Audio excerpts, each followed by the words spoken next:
Hi everybody, we're back. I'm Marcus. And I'm Letitia. And this is your marriage tip for the day. Today's marriage tip is don't stop dating.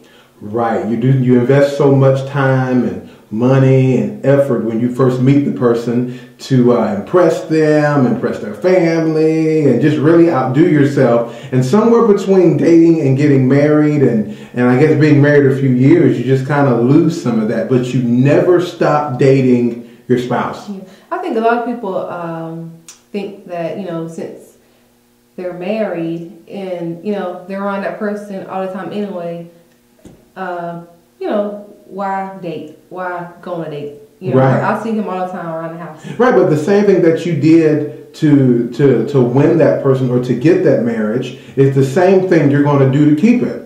Mm-hmm. So what we endeavor to tell couples to do, endeavor to keep things fresh, is try to do at the very least, like this should be your zero, 2 to 3 dates a month. It'd be great to do one once a week. Absolutely.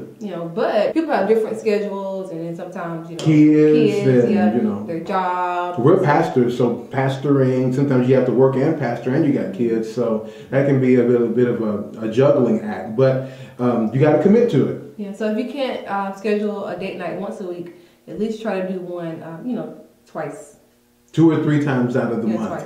And when we say a date, let me define that, because I don't mean necessarily a trip to the Ritz-Carlton, although that's not a bad idea. Yeah, that's really good. But, let's say you don't have a Ritz-Carlton type budget. Mm-hmm. You could do something as simple as just you all going out to eat. And it could be even to McDonald's. My wife will make a date out of anything. I love dates. Yeah, she'd make a date out of anything. So a trip to Subway is a date. If we sit there and eat a meal, I consider that a date. I'm not even date-minded at the time, but like I said, she'll turn it into a date. So the main thing is that you do something out of your normal routine. Right. And then number 2 is that you make sure that during the date you set boundaries and you say, we do not talk about work, we don't talk about ministry, we don't talk about issues. It's not my opportunity to talk to you about what you may be mad about the other week that I forgot to mention to you. No, it ain't to time. Make that time just about you and your spouse. Right. You and your spouse and only your spouse. Pastors, it's not time to talk about the church. It's not time to talk about the ministry. No, your conversation needs to be about her, how beautiful she is, how much you love her, how much you're glad she's in your life. Don't start nothing. YouTube is watching. Okay. You need to keep things focused. You set those boundaries. The thing that a date isn't a date if it isn't something that both of you want to do. Oh, that's good. Okay, so that's right.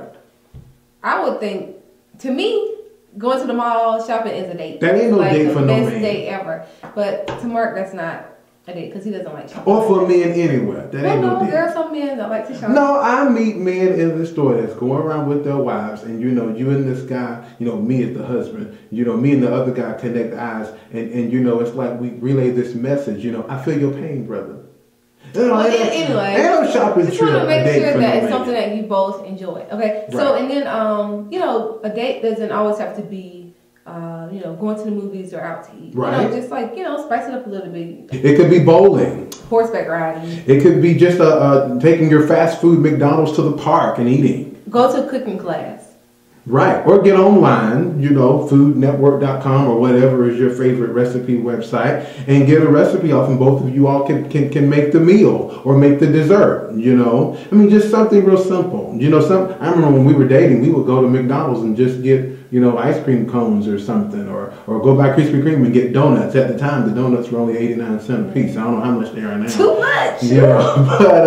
But you just because you're on a budget doesn't relieve you from the responsibility of being creative with your dating. Mark and I love Netflix. So you can make a date out of that. That's another one. It ain't but $6 a month. Or even if you don't have Netflix, if a movie's coming on that you want to watch, you schedule that time as your date time. Right. But Netflix, and my dad was telling me about an article about how Netflix is credited with saving marriages because people do this thing called Netflix binging. So you'll start this new TV series and you're watching it together. You know, all that time that you're sitting there watching episode after episode are episodes that you're spending together. You know what? Netflix better send me a check off of this. Anyway, all that time that you're spending together, you know, you're bonding. Yes, you're watching the TV, but you're bonding. So be creative about dating. Make it a priority. Like one thing, I'm trying to get Mark to do this, but he hasn't given in just yet. But I don't know, I think it'd be so cool like if we had just like a date night in our living room. I call it tent. Date night in the living room is Marcus, a long way from tent. Marcus, it could be so much fun. We just put both of the couches together and then put like a sheet on top and have tents. That makes make a cute little tent out of it. You know, watch movies, have popcorn. It's kind of like I don't know. It's kind of like camping in your living room. All this stuff about this tent, I don't know what happened in her childhood, y'all. I want a tent. It'll be so much fun. We'll pray about it. Okay. But either way, whatever you do, tent or not, just make sure you try to schedule a date night 2 to 3 times a month. Right. No exceptions. And keep things fresh. Right. So this is your marriage tip for the day. Keep things fresh and keep dating your spouse. Look us up on social media. We're on Facebook. We're on Instagram. And you can visit us on our websites, www.letitiatanker.com or www.marcustanker.com. We look forward to hearing from you soon. Go ahead and subscribe to the channel. Don't just watch it and ha ha, hey, hey, hee hee, ho ho. You know, like the video, comment on the video, share the video, and subscribe to the video. We're looking forward to seeing you again soon next week. Same time, same place. We love you. Bye-bye. And go ahead and schedule that date night.